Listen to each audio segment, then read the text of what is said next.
오늘 말씀의 주제는 주님과 걸음을 맞추는 믿음이라는 주제로 마태복음 11장 28절부터 30절의 말씀을 함께 살펴보도록 하겠습니다. 우리가 출애굽기 말씀을 계속 보았는데 이제 이번 주와 다음 주 우리 절기가 있으니까요. 함께 이 절기를 앞두고 함께 상반기를 좀 돌아보면서 말씀의 은혜를 받기를 소망합니다. 여러분, 오늘은 2026년 6월 마지막 주일입니다. 자, 어느새 한 해의 절반을 지나왔습니다. 엊그제 새해를 시작했던 것 같고, 여러분 1월 첫째 주 예배가 하나님의 임재라는 주제로 함께 말씀을 보았습니다. 그런데도 벌써 이 상반기, 이 마지막 주일이 되었습니다. 그리고 다음 주는 하나님의 은혜를 기억하며 우리가 절기로 맥주 감사 주일을 지킵니다. 여러분, 지난 6달 동안 여러분들은 참 열심히 살아오셨습니다. 가정을 지키기 위해서 수고하셨고, 직장과 일터에서 학교에서 맡겨진 책임을 감당하셨고, 자녀와 부모를 돌보며 애쓰셨고, 교회를 섬기며 보이지 않는 자리에서도 충성하셨습니다. 아무도 알아주지 않아도 여러분 예배의 자리를 여러분께서 지키셨고, 기도가 잘 되지 않는 날에도 기도의 자리에 나오셨고, 마음이 무너질 것 같은 그 순간에서도 여러분 믿음을 놓지 않고 이 자리까지 왔습니다. 참 잘하셨습니다. 정말 수고 많으셨습니다. 눈에 보이는 열매가 많지 않더라도 여러분, 하나님은 여러분들이 걸어온 길을 다 아시고 축복하여 주실 줄 믿습니다. 물론 사람들은 결과만 볼 수 있지만 하나님은 그 결과에 이르기까지 흘린 그 눈물과 수고와 인내를 모두 보고 계신다라는 거죠. 그래서 오늘 말씀이 생각이 났습니다. 여러분, 오늘 하나님께서 여러분들에게 먼저 이렇게 말씀하시는 것 같습니다. 내 사랑하는 자녀야, 여기까지 참 잘 걸어왔다. 참 잘 걸어왔다. 여러분, 요즘에 SNS, 인터넷에서 유행하는 말 가운데 이런 표현이 하나 있습니다. 거제 야호라는 말이에요. 아마 처음 들으신 분은 산에서 외치는 이거 야호를 생각하시는 분이 계실 수도 있습니다. 충분히 이해합니다. 그런데 이 표현은 일본어로 친근하고 밝게 건네는 안녕이라는 뜻입니다. 하이 이런 인사로 생각하시면 좋을 것 같습니다. 유행이 된 것은 한 아이돌 그룹의 콘텐츠에서 저 멤버 중에서 사진 보면 거제시 출신 멤버가 있고 거기에 또 일본인 멤버가 있다고 합니다. 그런데 이제 거제시 출신 멤버가 일본인 멤버에게 이렇게 말했어요. 너 지금 그렇게 하고 그런 모습으로 거제에 가면 거제 시민들에게 혼난다 라는 말을 했습니다. 그때 조금 긴장할 수 있는 상황이죠. 그런데 일본인 이 멤버는 전혀 주눅들지 않고 밝게 손을 이거 어떻게 따라하지도 못하겠어요. 거제 야호라는 말을 했다라는 거예요. 혼날 수 있어 라고 했는데 오히려 거제 안녕이라고 해맑게 대답을 했다라는 거죠. 예상하지 못했던 그 밝음과 어쩌면 엉뚱함 때문에 사람들이 웃고, 이 표현이 지금도 굉장히 유행하고 있는 것 같아요. 이전에 럭키비키 이런 말처럼 좀 유행하는 것 같습니다. 그런데 저는 이 말을 들으면서도 목회자니까요, 이런 생각이 좀 들었습니다. 야호, 안녕이란 뜻이죠. 우리는 매일 사람을 만나면서 인사를 합니다. 안녕하세요, 안녕하십니까. 우리 옆에 있는 성도들과도 함께 인사를 해볼까요? 안녕하십니까, 안녕하십니까. 만나서 반갑습니다. 우리는 늘 인사하죠. 꼭 인사하시기 바랍니다. 그런데 정말 이렇게 묻고 싶어요. 안녕하십니까? 우리는 다른 사람의 안부는 자주 묻죠. 안녕하시냐고 묻습니다. 그런데 생각해보면 정작 자기의 영혼의 안부는 잘 묻지 않을 때가 참 많다는 거죠. 여러분, 2026년 지난 6개월 동안 믿음의 경주를 잘 달려왔지만 혹시 내 마음에는 너무 지쳐 있는 것은 아닌가를 생각해 보시기 바랍니다. 열심히 살아왔지만 상반기의 마음에 보면 여유가 없었던 나의 모습은 없는가를 돌아보시길 바라요. 주님 주시는 사명을 감당하면서도 기쁨을 잃어버리고 직분을 책임을 다해서 섬기면서도 평안을 잃고 내 삶 속에서 믿음으로 살겠다고 부단히 버티고 견뎠지만 정작 나의 영혼은 쉬지 못했던 모습은 없는가를 생각해 보자라는 것이죠. 오늘 예수님께서는 바로 그런 우리에게 말씀하시는 거예요. 위로하시는 겁니다. 말씀 속으로 한번 들어가 보죠. 같이 28절 읽겠습니다. 무거운 짐진 자들아 다 내게로 오라. 내가 너희를 쉬게 하리라. 아멘. 네, 여러분 이 말씀은 게으른 사람을 향한 책망이 아닙니다. 열심히 달려온 사람을 향해서 말씀해 주시는 주님의 위로죠. 믿음의 경주를 포기하지 않고 달려온 성도들에게 주님께서 말씀하시는 겁니다. 수고했다. 이제 내게로 오너라. 내가 너를 쉬게 하리라. 그래서 여러분 기억하시기 바랍니다. 첫 번째, 주님은 우리의 수고를 알고 계신다는 거예요. 28절에 예수님은 말씀하셨죠. 다시 보시면 수고하고 무거운 짐진 자들아. 여러분 여기서 수고하는 자라는 말은 헬라어로는 코피온테스라는 단어를 사용합니다. 이 단어의 뜻은 제가 그림과 같이 좀 표현했는데요. 무엇인가 계속해서 애쓰고 그래서 힘을 다 쓰다가 지쳐버린 상태를 표현할 때 수고하는 자라고 이야기를 해요. 열심히 달려왔어요. 책임을 다했습니다. 포기하지 않았어요. 그러나 이제는 힘이 빠지고 마음이 지치고 더 이상 앞으로 나아갈 힘이 없는 상태, 이것을 수고하는 자라고 이야기하는 거예요. 또 하나, 수고하고 뭐한 자들이죠? 무거운 짐진 자들이라고 했습니다. 무거운 짐이 얹힌 채 계속 눌려 있는 사람을 표현하는 거예요. 무겁다라는 것은 내게 버겁다라는 거예요. 버겁다. 여러분 이 두 표현을 우리의 삶에 비춰보면요, 우리가 스스로 짊어진 수고가 있을 수도 있고요, 세상과 사람들이 우리에게 얹어놓은 부담도 있을 수 있습니다. 이런 거죠. 가정을 책임져야 되는 무게가 있어요. 생계를 지켜야 된다는 부담도 있습니다. 자녀가 잘 되어야 한다는 염려도 있어요. 교회를 잘 섬겨야 된다는 책임도 있습니다.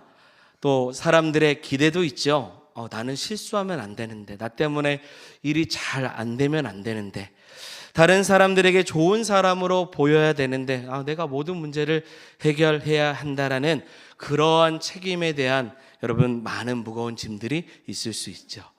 이런 생각들이 우리의 마음을 무겁게 해요. 그런데 사랑하는 여러분, 오늘 예수님께서 여러분들을 이 자리 가운데 부르시는 첫 번째 이유는 여러분, 여러분의 수고를 모르시기 때문이 아니라는 거예요.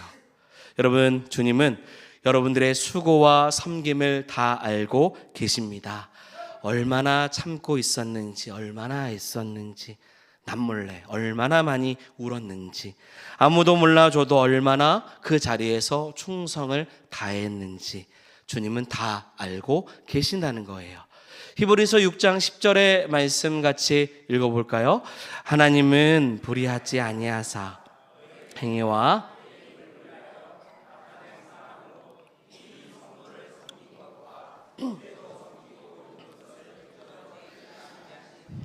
아멘. 조금 더 쉽게 한번 이해해서 볼까요? 쉬운 성경의 말씀으로 보겠습니다. 하나님께서는 공평하시기 때문에 여러분이 한 일과 성도들을 도우면서 보여준 사랑을 잊지 않으실 것입니다.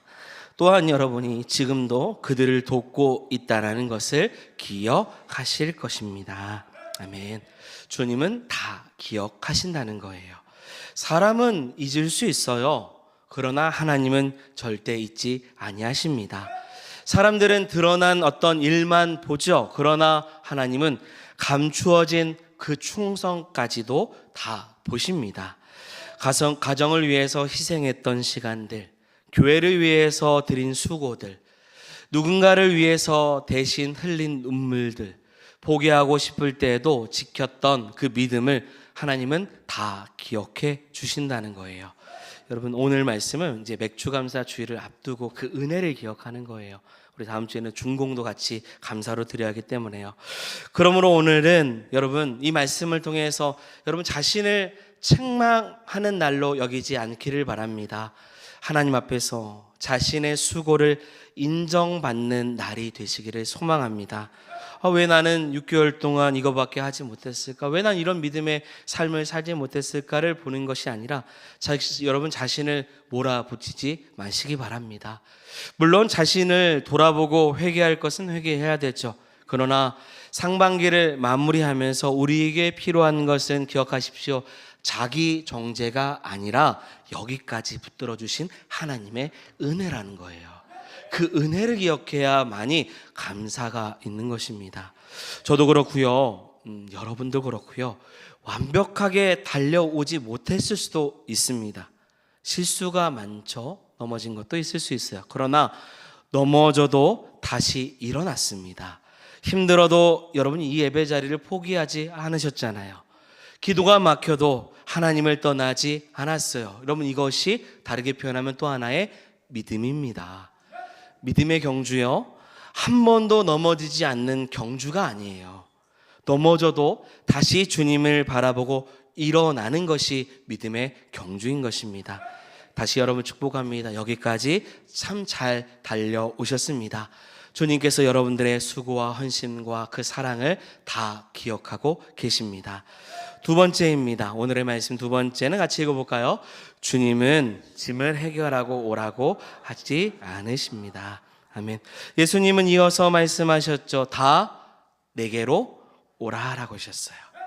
여러분 예수님은 우리의 인생의 짐들을 다 해결하고 내게로 오라고 말씀하지 않으셨습니다. 너가 가지고 있는 문제를 다 해결하고 정리한 다음에 나에게 오렴. 마음을 다 추스린 다음에 그 다음에 오렴.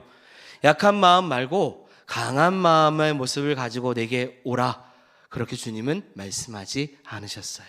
짐진 자들아, 그 모습 그대로 다 내게로 오라고 말씀하셨어요. 여러분 저는 이것이 복음이라고 생각합니다. 기쁜 소식이죠.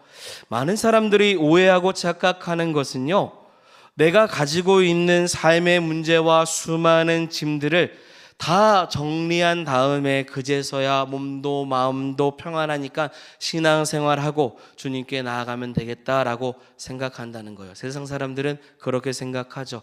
그러나 주님은 다 아셔요. 여러분 우리가 그 짐을 스스로 해결할 수 없다라는 거, 내 힘이 다 소진되고 더 이상 나아갈 수 없다라는 것을 주님은 다 알고 계십니다. 그래서 미리 말씀하시는 거예요. 내게로 오라고요.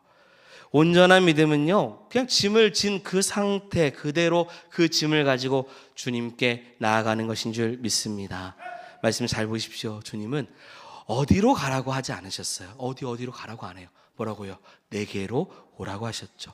좋은 장소를 찾아가라고도 모든 것을 다 잊어버린 다음에 혹은 마음의 긍정적인 상태로 바꾼 다음에 오라고 하지 않으셨어요. 그냥 내게 와, 내게 오면 된다고 말씀하셨어요.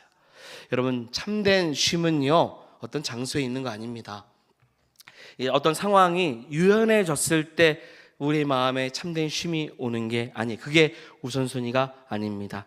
여러분 기억하십시오. 참된 쉼은 예수 그리스도 안에 있습니다. 그리스도 안에 있을 때 평안이에요. 그래서 내게로 오라고 하시는 거죠. 마태복음 11장의 흐름을 보면 이 말씀은 정말 놀라운 말씀입니다. 왜냐면요, 여러분 예수님은 마태복음 11장 상반절에 수많은 권능을 보고도 회개하지 않고 있었던 도시들이 있어요. 고라신, 벳세다와 가버나움, 이런 곳의 도시들을 책망을 하십니다. 그래서 예수님을 보고도 믿지 않고 말씀을 듣고도 돌이키지 아니하는 도시들을 향해서 심판의 말씀을 선언하셔요. 그리고 나서 바로 이어서 말씀하신 게 뭐냐면 다 내게로 오라는 거예요. 여러분 보십시오. 심판받아 마땅한 사람들, 주님 앞에 나아가지 못하는 그 사람들에게도 뭐가 열려 있습니까? 은혜의 문이 열려 있는 거예요. 그러므로 내게로 오라 라고 하시는 것은 생활 조언 아닙니다. 죄와 자기 의와 두려움과 실패에 눌려있는 인생들을 하나님의 아들 되신 예수님께서 자기에게 불러주시는 여러분 구원의 초청인 거예요. 예수님께서 저를 보십시오. 왜 예수님께서 우리에게 내게로 오라고 말씀하셨을까요?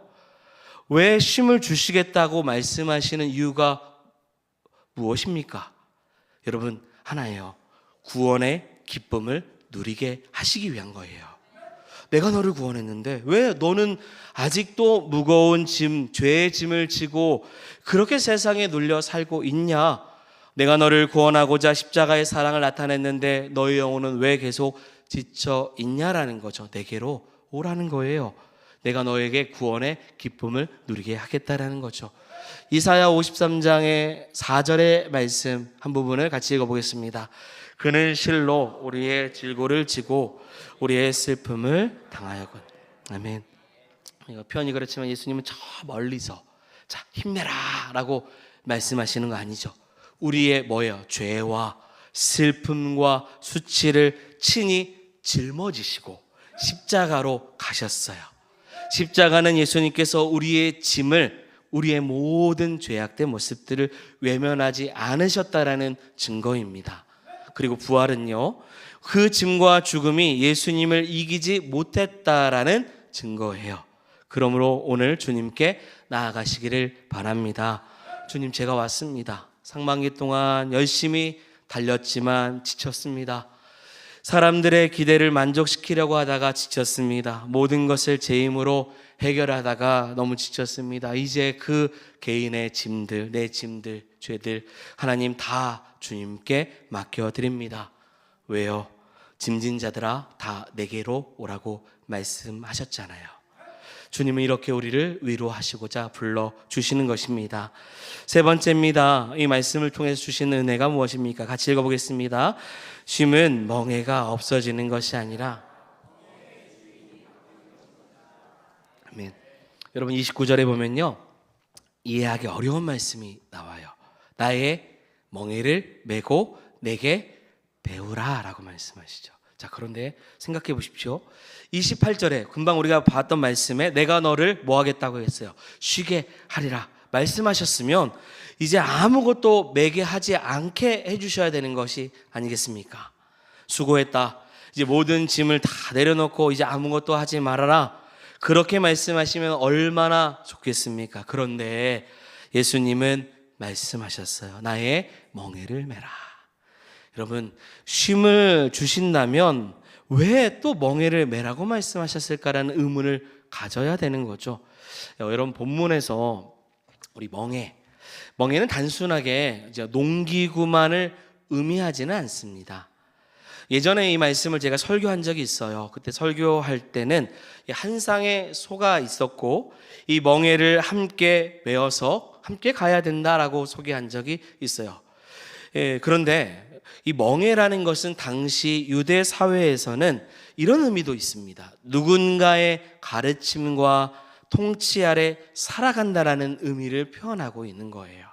누군가의 가르침과 그 통치 아래 살아가겠다라는 거죠. 그래서 멍에는 이런 겁니다. 누구의 말을 따를 것인가? 누구를 주인으로 모실 것인가? 어떤 방식으로 살아갈 것인가를 보여주는 것이 뭐냐면 멍에라는 거예요. 그러므로 예수님께서 나의 멍에를 메라고 말씀하시는 것은 아무 책임도 없이 살라는 뜻이 아니라 지금까지 너를 짓누르고 있었던 그 멍에를 다 내려놓고 이제부터 누구의 다스림이에요? 예수님의 다스림과 통치 아래 살아가라고 말씀해 주시는 거예요. 사실 여러분, 멍에 없는 사람이 없습니다. 어떤 사람은 죄의 멍에, 어떤 사람은 세상의 평가라는 멍에, 어떤 사람은 사람들의 시선이라는 멍에, 책임져야 되는 많은 멍에들, 사람들이 나를 어떻게 볼까, 인정받지 못하면 어떠할까, 어떤 사람은 자기 증명에 대한 멍에, 나 성공해야 되는데 내가 얼마나 가치 있는 사람인지를 보여주고자 하는 자기 증명에 대한 멍에도 있습니다. 그런데 이런 세상의 멍에는 여러분 기억하십시오. 우리 영혼을 지치게 만듭니다. 그러므로 나의 멍에를 메라는 것은 이런 거예요. 여러분, 사람의 시선의 멍에에서 주님의 시선의 멍에로 가는 거예요.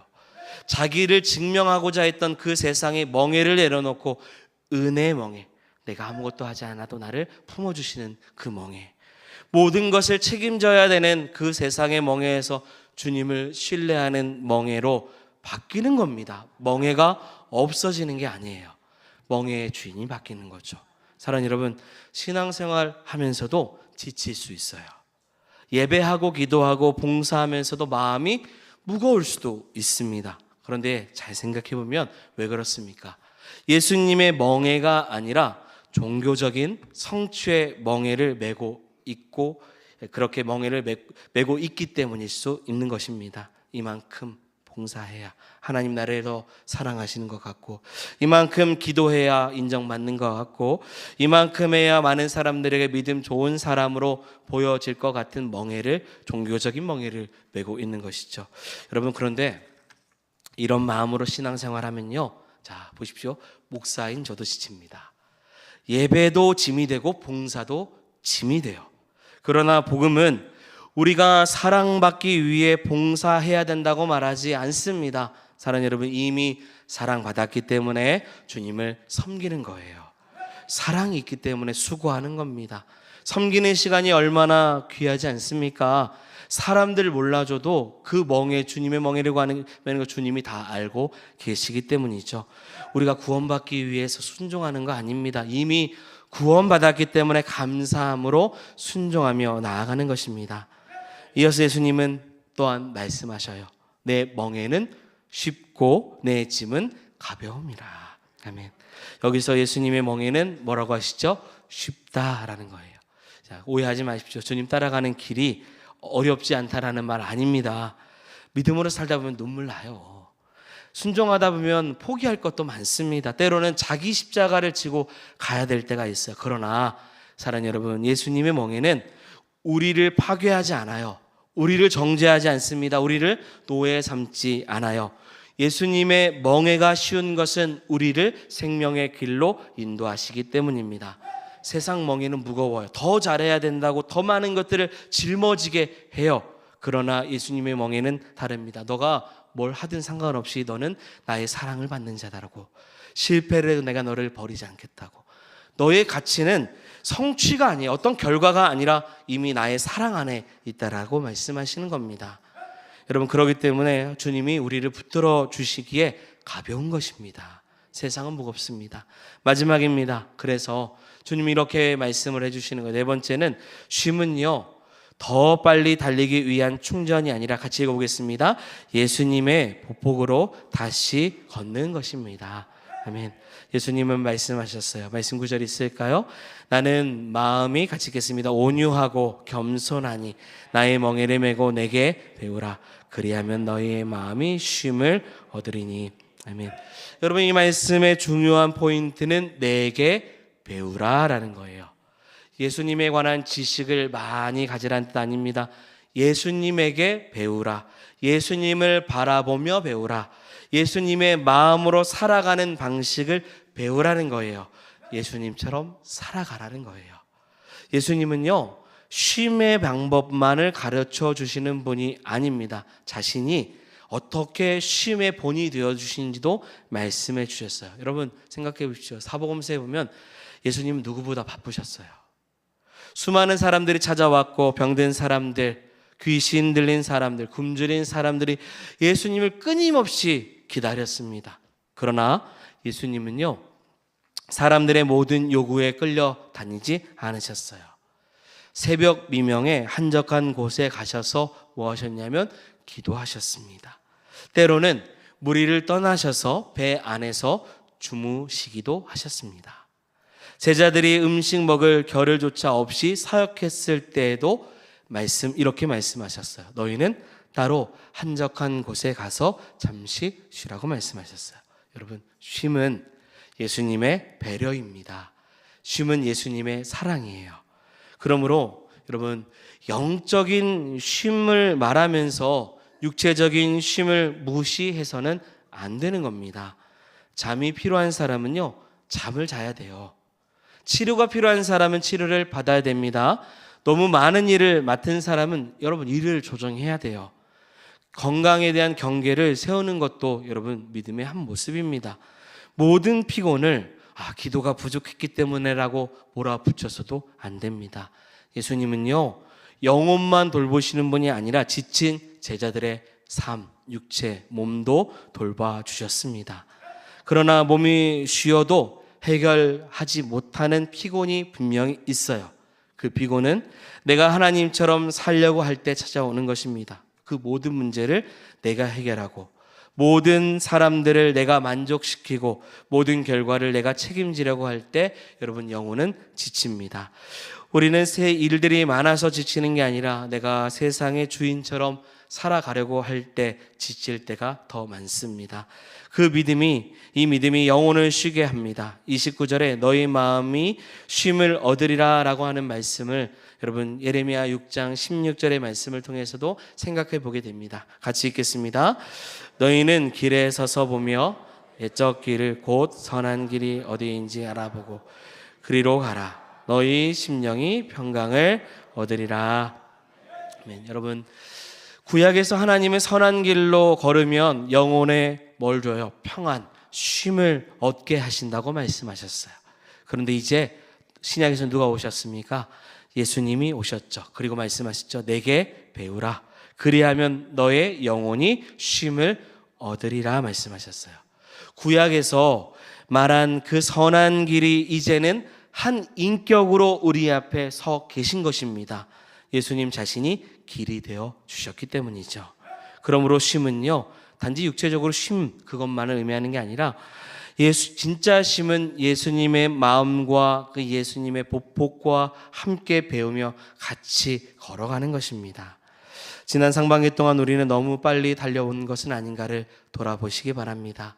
다른 사람과 너무 비교하며 달려왔고 하나님보다 앞서 달렸으며 응답을 기다리지 못한 채 조급함 때문에 달려온 모습은 없는가를 돌아보시기 바랍니다. 그러나 멍에를 함께 메고 걸으면요, 여러분 이제 보폭을 맞춰서 갈 수 있습니다. 예수님보다 앞서가면 목이 아플 겁니다. 그리고 예수님보다 뒤처지면 이 멍에가 우리를 잡아 당길 것입니다. 예수님과 이제 보폭을 맞춰 걸을 때 비로소 이 멍에는 편안이 되고 평안이 될 것입니다. 믿음의 경주를 잘한다라는 거 무조건 빨리 달려가는 거 아닙니다. 주님과 보폭을 맞추어 끝까지 걸어가는 것입니다. 때로는 달려야 되고 때로는 천천히 걸어야 되고 때로는 멈춰서 기다리기도 해야 됩니다. 주님을 닮아가는 삶, 그럴 때 믿음의 경주는 속도 경쟁이 아니라 주님과 함께 끝까지 가는 경주가 될 것입니다. 우리 송지동 교회 그리고 우리의 모든 신앙이 상반기 때 참 많은 것들을 급하게 빠르게 달려왔습니다. 많은 수고가 있었습니다. 남들이 몰라주는 그 주님만 아시는 은혜와 섬김이 있습니다. 웃으며 견딘 날도 있었지만 아무도 보지 않는 곳에 흘린 눈물도 분명히 있습니다. 포기하고 싶었지만 다시 예배 자리에 나왔던 믿음의 사람들도 있었고요.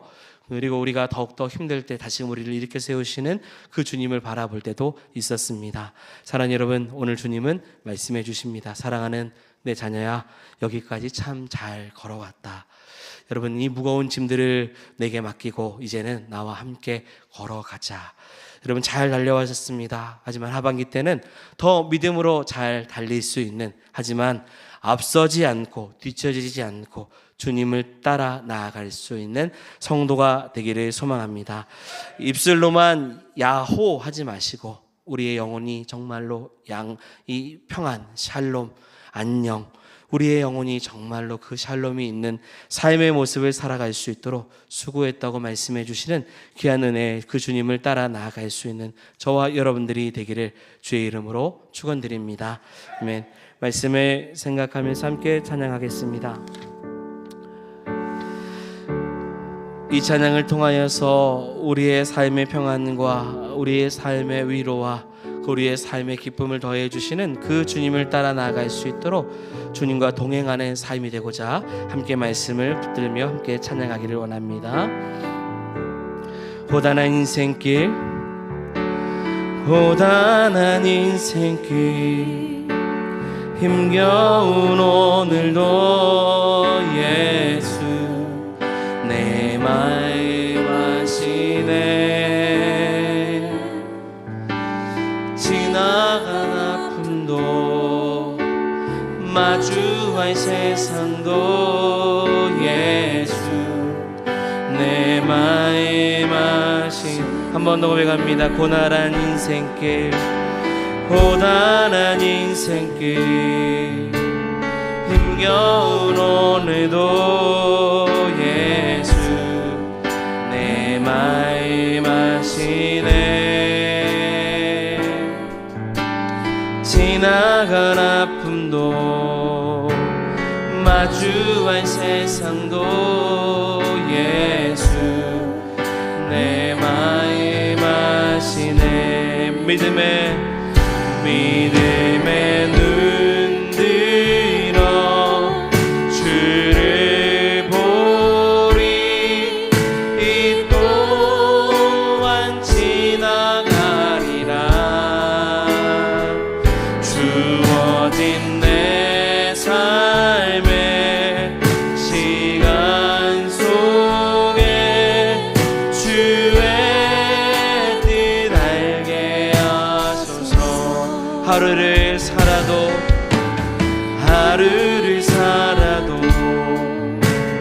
기쁨으로 가리 예수 늘 함께 하시네 후회도 염려도 온전히 맡기리 예수 늘 함께